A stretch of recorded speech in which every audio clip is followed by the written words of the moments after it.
Yo'q, men ishdaman o'rtoq, keyin onasini deyapsan. Ha, nima bo'ldi? Charchadim. Nimadan charchading? Nimadan charchading? 12 soat ishdaman. Dam kunimni kutib charchadim. Oyligim qachon chiqargin deb o'ylab charchadim. Yo'q, meni hayotim bir xil, ish uy bir xil yashashdan charchadim. Mana mashina olib keladi, uyimni tuzroq remont qilib keladi. Yo'q, menda bir xil shunaqa o'tish kerak. Og'aynilarim, akalarim, uydalarim ahvoling yaxshimi deyishganda, ahvolim zo'r deb aldab yashashdan charchadim.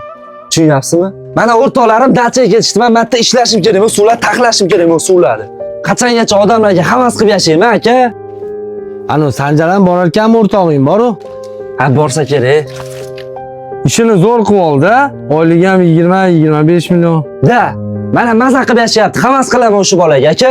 Ha, uydan chiroyli qilib remont qilib oldi, yangi mashina oldi. Lekin bilasanmi oilaviy sharoit qanaqaligini? Xotini bilan ajrashdi. Xotini buzuq chiqdi. Farzandini bir haftada bir marta zo'rg'a ko'radi. Dadasini mazasi yo'q, pochkalari ketgan. Bir kunda 2 mahal doktorga borishadi.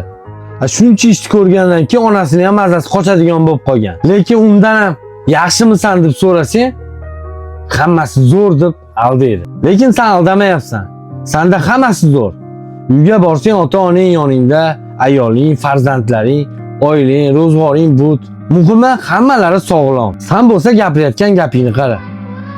Hali ham Sanjarga havasing kelyaptimi? Olib qo'ydim, ha.